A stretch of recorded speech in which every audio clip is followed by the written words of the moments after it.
admitted at the Lagos University Teaching Hospital for 6 months, after which she ended up walking with the aid of crutches. She was also awarded the sum of 10 million naira. The panel found one, that the petitioner was shot by officers of the Nigerian police force without any justification in law. So the gunshot had to previous bodily harm inflicted on the petitioner. Family of petitioner has been driven to Penny in a bid to pursue the recommended treatment for the petitioner. For there is no evidence that the petitioner received any support from the Nigerian police or government. Substantial.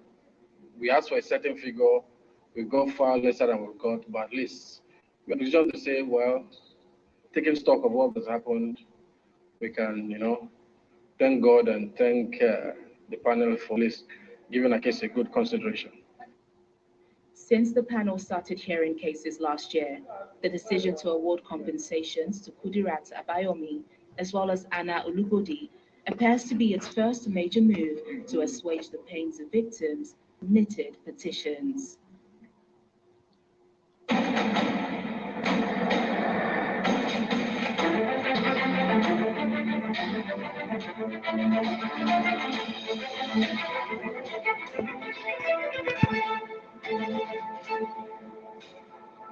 More prominent Nigerians are offering suggestions on how to tackle the various challenges facing the country. From security to the economy and even constitutional reforms, some of the issues have dominated the headlines for quite some time, but events of the past few weeks have brought the issues to fore again. At a public discourse today tagged Tactics and Strategies for Pulling Nigeria from the Brinks, speakers, including politicians, journalists, bankers, and the clergy, brainstormed on how to prevent a degeneration of the crises into anarchy. The Kaduna State Governor Nasir El-Rufai and his Ekiti State counterparts were unanimous in their views that the country needs the voice of reason now more than ever before. He's one of our three main speakers. It is not the usual television talk show. This event is a strategic one meant to address issues around insecurity, leadership, and cordial coexistence of all Nigerians, titled Tactics and Strategies of Pulling Nigeria from the Brink. I'm pleased to welcome you to our first of a series of urgent conversations, which have become necessary to create an environment conducive to the hard work required to build a nation that works for every single citizen. Discussions then moved to herder-farmers clashes, human rights issues, unemployment, and leadership recruitment. Starting with constitutional reforms and to weigh in were the governors of Kaduna State, Malam El-Rufai, and the chairman of the Governors Forum, Dr. Kayode Fayemi. I will dwell on three of the issues that I believe are critical to the immediate needs of the country pulled back from brink. The first is the imperative for federal, state, and community policing. We do not have enough police. One centralized police for the country just has not worked. Secondly, we must amend the Constitution and relevant laws to vest control of oil and gas, mines and minerals other than offshore in the continental shelf and extended economic zone in the states that already have control over land under the Land Use Act, with royalties and taxes payable to the federal government and the federation account.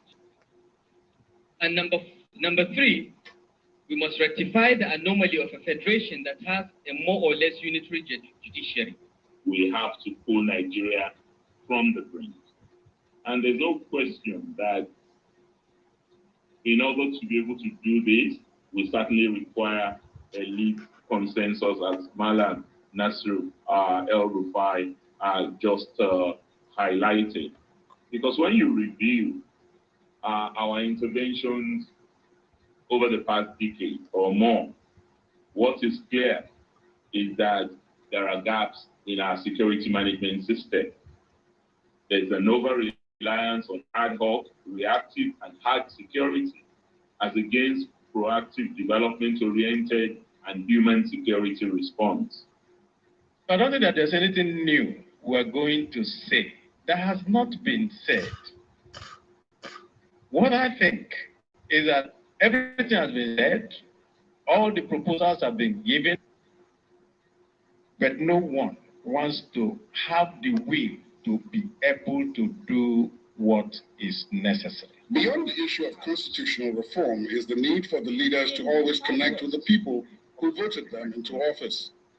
Erudite Christian teacher Pastor Sam Adeyemi and a senior journalist Bamdele Ola's opinion that the leaders are presently not connecting with those who voted them.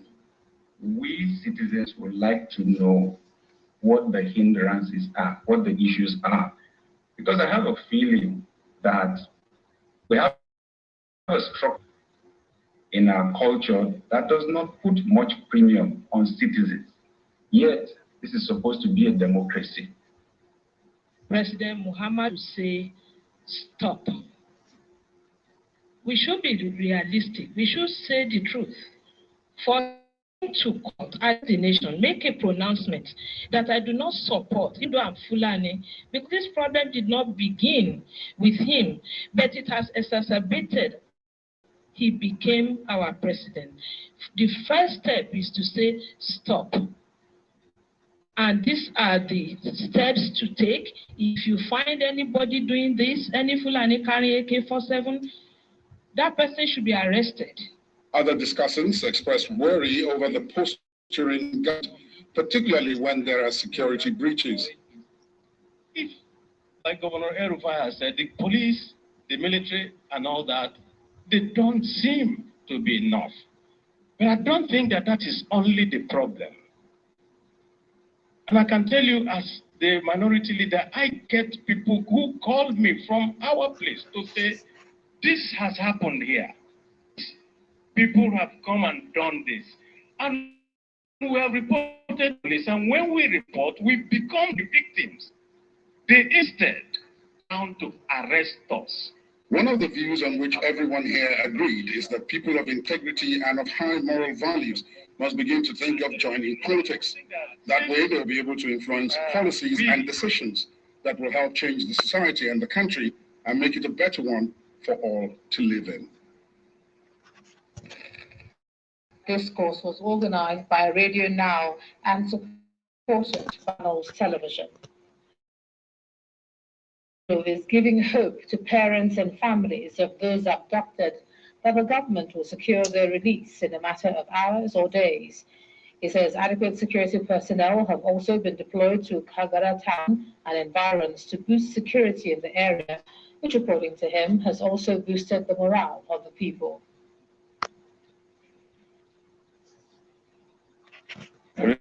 Regarding the events of the past few days, where we had two serious. One,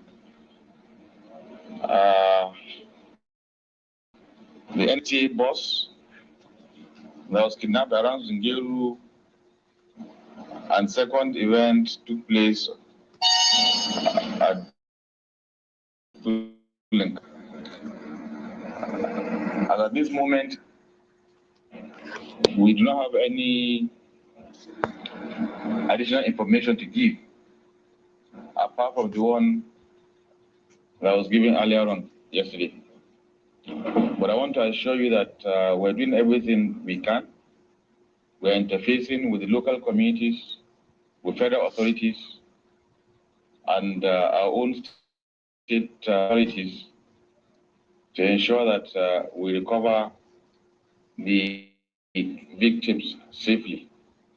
Our utmost priority right now is to make sure we bring them back home safe. And that is exactly what we're going to do. So there hasn't been any new information I can give you at this moment. But once we have something for you, we'll let you know. Meanwhile, Nabello hosted renowned Islamic cleric Sheikh Gumi, who said he had gotten in touch with the kidnappers of the to offer the bandits blanket amnesty. The outcome is very positive because we have warring factions, and each faction is saying that I have complaints and grievances which are very simple, easy put. I think there is hope that's coming to an end. Yes, I want to make a complaint, sir. We are persecuted, we are arrested, we are lynched. So from this, what is your recommendation to the federal government? Federal government, we should come and give them a blanket amnesty. Then, if somebody will continue, then we can. Thank you very much. In part two, after the break, Imo State government defends military operations aimed at dislodging I-4 states. That's in a moment. Please join us, guys.